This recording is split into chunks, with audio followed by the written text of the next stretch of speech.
Sahabat Al-Ma'tuk, mari berdonasi untuk keperluan serta kegiatan media Al-Ma'tuk agar kami dapat selalu menyajikan tayangan-tayangan yang bermanfaat bagi umat muslim. Caranya mudah, silakan klik link yang ada di kolom deskripsi atau scan barcode donasi yang berada tepat di layar Anda. Jazakumullah khairan wa barakallahu fikum. Bismillahirrahmanirrahim. Assalamualaikum warahmatullahi wabarakatuh. Alhamdulillahirabbil alamin wa bihi nasta'in ala umuri dunya waddin. Tsumma shalatu wassalam ala Rasulillah wa ala alihi wa man tabi'ahum bi ihsanin ila yaumiddin. Amma ba'du. Para hadirin yang dirahmati oleh Allah Subhanahu wa taala, kita memasuki pembahasan at-tanafus fi umuril akhirah wal istikthar mimma yutabarak bihi. Dari kitab Riyadhus Shalihin karya Al-Imam Nawawi, yaitu bab kita berlomba-lomba dalam urusan akhirat dan meminta untuk memperbanyak dengan apa yang bisa diberkahi dengannya. Mimma yutabarak bihi. Kita pada hari ini sudah menginjak tanggal kedua dari bulan Dzulhijjah. Jadi bab ini sebetulnya pas sekali, ya. Kita disuruh untuk berlomba-lomba dalam kebaikan, terutama di bulan Dzulhijjah, yang Nabi SAW bersabda, "Ma min ayyamin al-amal salih ahabbu ila Allah azza wa jalla min hadhil ayyam." yakni ayyamul usyr.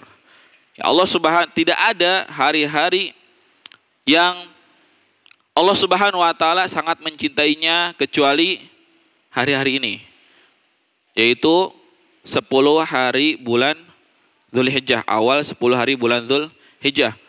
Walal jihad fisabilillah ya Rasulullah.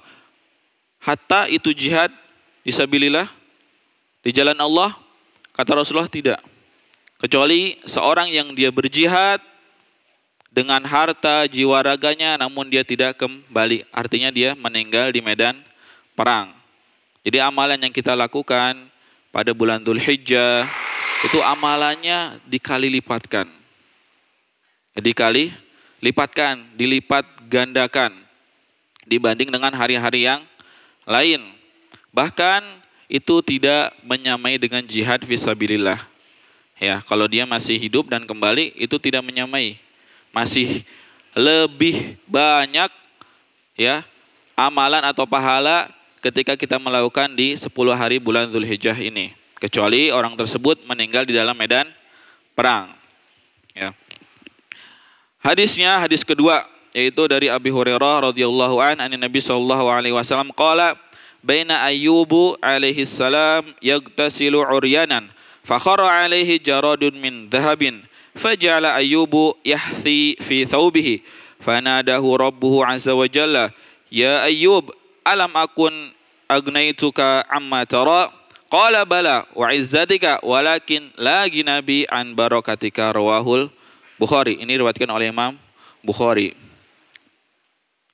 Dari Abi Hurairah radhiyallahu an Nabi sallallahu alaihi wasallam, ia bersabda ketika Ayub alaihissalam mandi, telanjang, nggak pakai baju, celana, telanjang. Fakhara alaihi jaradun min dhahab. Ada belalang, ya, yang jatuh. Belalang itu belalangnya dari emas kemudian jatuh di dekatnya, dekat Ayub. Faja'ala Ayub yahthi fi thawbihi. Maka Nabi Ayub alaihissalam mulai itu mengambil belalang-belalang tersebut, ya, dikumpulkannya di bajunya, dikumpulkan. Fanadahu rabbuhu. Kemudian Allah Subhanahu wa taala azza wa jalla memanggil, "Wahai Ayub, bukankah aku telah mencukupkanmu sebagaimana yang engkau lihat?" Qala bala. Ayub menjawab alaihissalam, "Tentu, dan demi kemuliaanmu, namun aku tidak merasa pernah puas dengan keberkahanmu." Ya, keadaan para nabi ya alaihimussalatu wassalam itu biasanya zuhud, ya kan? Zuhud, kemudian menjauhi dari harta-harta dunia. Baina Ayub, ya, ketika ini cerita Nabi Ayub alaihissalam ketika beliau masih hidup tentunya. Mandi, ya, mandi telanjang, biasa orang mandi telanjang. Kemudian ketika Nabi Ayub alaihissalam mandi, ya, turun kepada beliau atau datang jatuh kepada beliau itu belalang-belalang dari emas. Dan ini tentunya khariqul adah, ya, sesuatu daripada abnormal, tidak normal. Ini mukjizat yang Allah Subhanahu wa taala turunkan kepada Nabi Ayub alaihi salam. Kemudian Nabi Ayub alaihi salam mengambil belalang-belalang tersebut. Seraya Allah Subhanahu wa taala berkata kepadanya, "Wahai Ayub, bukankah aku telah mencukupkanmu dengan apa yang engkau lihat? Tentu, wahai Robku, dan demi kemuliaanmu. Tetapi, ya, aku tidak pernah merasa puas dengan keberkahan yang engkau berikan." Kalau kita lihat Nabi Ayub alaihissalam, ya, bagaimana beliau mendapati dalam kehidupannya. Beliau dicoba oleh Allah Subhanahu wa taala kurang lebih 18 tahun. Ya, nama beliau itu Ayub bin Mus, ya, Ishak Ibrahim.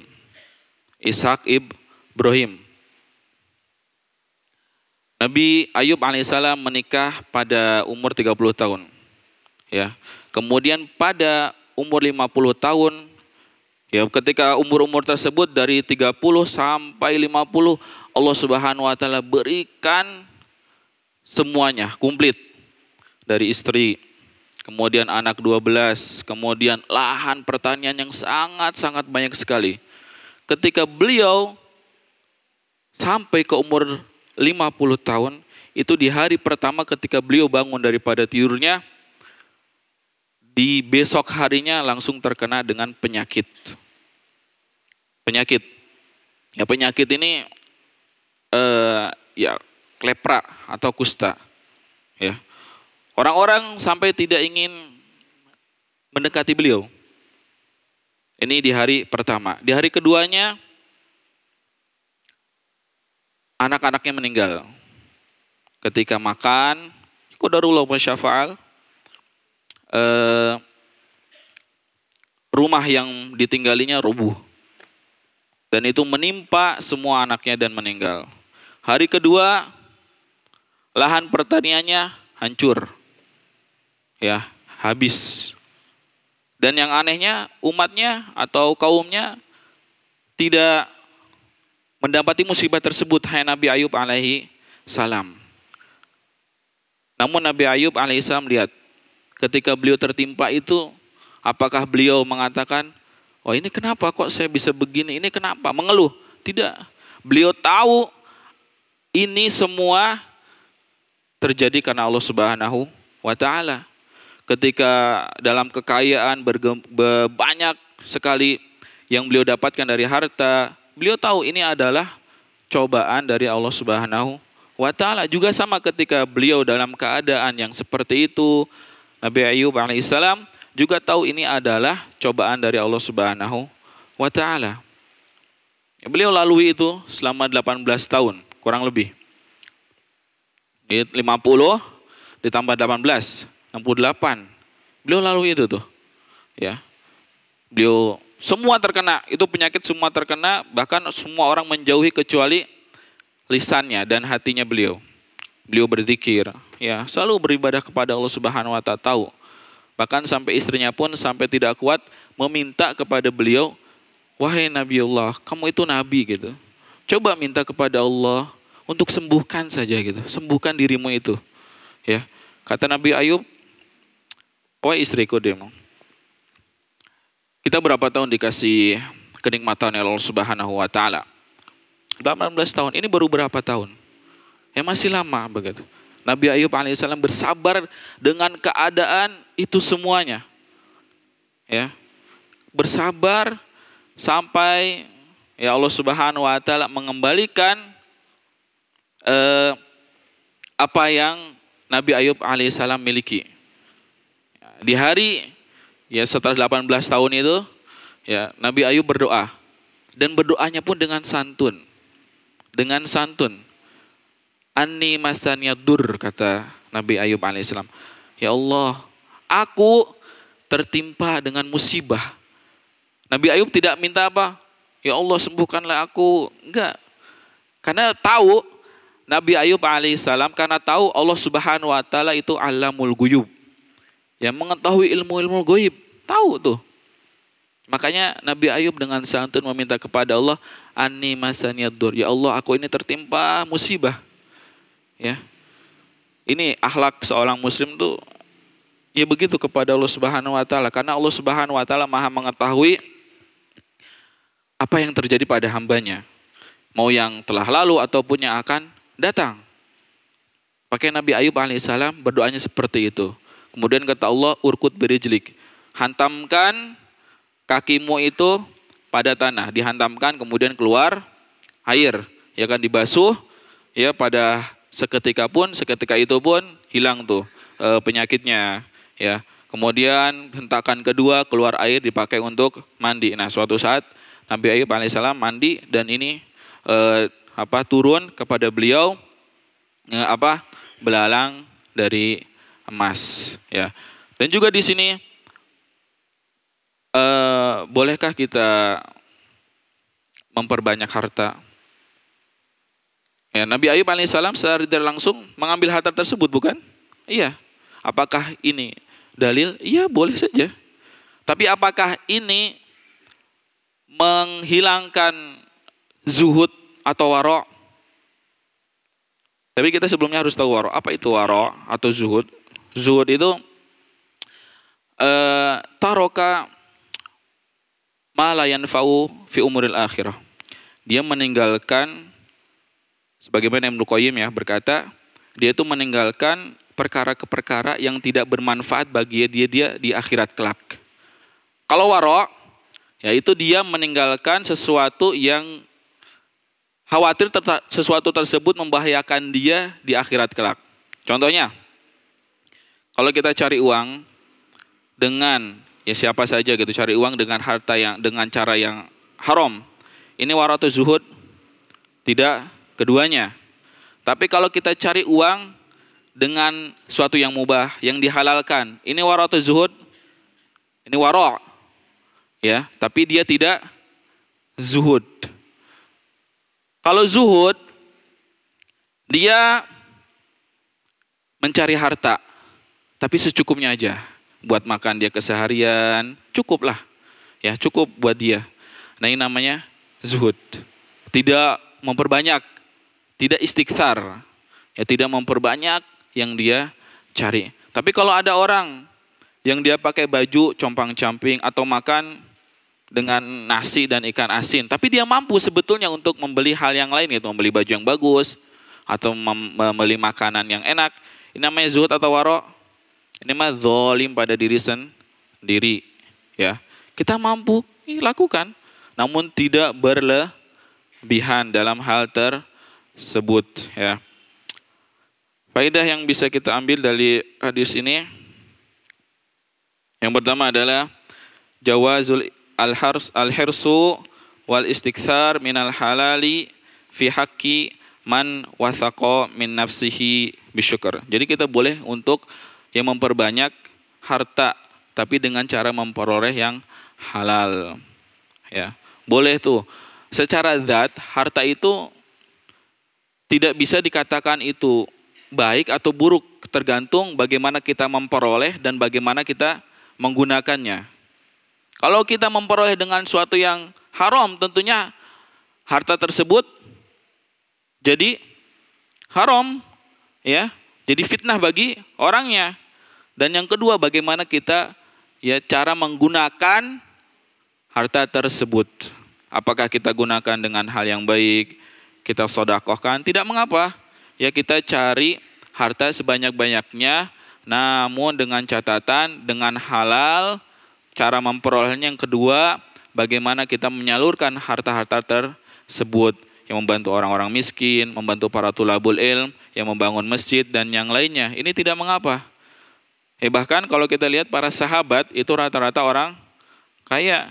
Abu Bakar, Umar, Utsman, Alinda, kemudian Tolhah, Abdurrahman bin Auf, ya itu rata-rata adalah orang-orang kaya. Namun mereka menyalurkan harta-harta yang Allah Subhanahu Wa Taala titipkan kepada mereka dengan hal-hal yang baik. Kemudian yang kedua, jawazul iktisal uryanan. Ya, idza kana wahdahu fi khalwah. Boleh kita itu mandi dengan telanjang tanpa sehelai baju bun, tapi dengan catatan tidak ada orang yang melihatnya. Kemudian juga sumya hadza dzahab barokah. Jadi kenapa Nabi Ayub alaihissalam mengambil sebanyak-banyaknya harta belalang emas tersebut? Karena itu dari Allah Subhanahu Wa Taala langsung turun, bukan dari manusia. Maka otomatis kalau dari Allah Subhanahu Wa Taala turun, itu berkah. Jadi tidak mengapa. Dan juga sebagaimana Nabi kita Shallallahu Alaihi Wasallam, kalau turun hujan, apa yang beliau lakukan? Keluar, keluar, yang menikmati hujan tersebut, karena tahu ini baru dari Allah Subhanahu Wa Taala. Juga seperti itu kita. Ketika turun hujan, kalau bisa kita menikmati, bukan hujan-hujanan gering ya. Enggak, jangan sampai sakit. Cukup kita basuh, itu termasuk daripada kita mensyukuri nikmat Allah Subhanahu Wa Taala. Ya. Kemudian yang kedua, yang selanjutnya adalah hadis ini dalil bahwa manusia itu suka harta, mencintai harta. Wajar, tidak mengapa. Namun harta yang dia dapatkan atau dia perolehkan dengan cara yang halal, kemudian disalurkan dengan cara yang halal, dengan cara yang sesuai dengan syariat. Tidak dia salurkan dengan kepada sesuatu yang haram. Karena banyak hadis yang melarang atau mengancam kalau seseorang itu yang menyalurkannya, kaifa iktasaba, bagaimana dia memperoleh dan apa yang dia lakukan dengan harta tersebut. Di akhir kiamat akan ditanya itu. Makanya dua hal ini harus kita jaga. Dan juga kita harus mengetahui bahwa Nabi Ayub alaihissalam itu tidak semudah itu kemudian turun dari langit belalang dari emas. Tapi kita lihat background sebelumnya, cerita sebelumnya, bagaimana Nabi Ayub alaihissalam bisa Allah Subhanahu Wa Taala kasih belalang dari emas tersebut. Beliau bersabar dalam ujiannya. Ketika kita di atas, itu pun sebetulnya ujian. Seorang ketika Allah Subhanahu Wa Taala berikan jabatan yang tinggi atau harta yang banyak, Allah mempermudah, itu sebetulnya juga ujian bagi dia. Bagaimana dia memanfaatkan jabatan tersebut dan bagaimana dia memanfaatkan harta tersebut. Kemudian juga ketika di bawah, dia bersabar. Ketika dia fakir miskin, dia bersabar juga dengan keadaan yang dia rasakan tersebut. Kemudian Imam Syafi'i juga berkata, fi hadzal hadis ni'mal malu salih mal abdis salih. Harta yang soleh, harta itu ada yang soleh, ada yang baik, itu untuk hamba-hamba yang soleh pula. Silahkan cari harta sebanyak-banyaknya, namun carilah dengan cara yang halal dan salurkan harta tersebut dengan cara yang halal. Ketika seseorang ketika orang mempunyai banyak harta itu banyak fitnahnya juga. Ketika orang pusing, ketika orang stres, kalau mereka tidak mempunyai ilmu, apa yang mereka lakukan? Pergi tuh ke diskotik, naudzubillah. Pergi kemana begitu, agar hilang stresnya. Ini salah tentunya. Ketika orang yang mempunyai ujian-ujian, banyak harta, dia sodakoh, ya, atau dia membantu teman-temannya yang ya kekurangan di sana, seperti itu. Ya, Allahu a'lam. Kita cukup sampai sini. Kita tutup dengan doa kafaratul majlis. Subhanakallahumma bihamdika asyhadu an la ilaha illa anta astaghfiruka wa atubu ilaik. Assalamualaikum warahmatullahi wabarakatuh. Sahabat Al-Ma'tuk, mari berdonasi untuk keperluan serta kegiatan media Al-Ma'tuk agar kami dapat selalu menyajikan tayangan-tayangan yang bermanfaat bagi umat muslim. Caranya mudah. Silakan klik link yang ada di kolom deskripsi atau scan barcode donasi yang berada tepat di layar Anda. Jazakumullah khairan wa barakallahu fikum.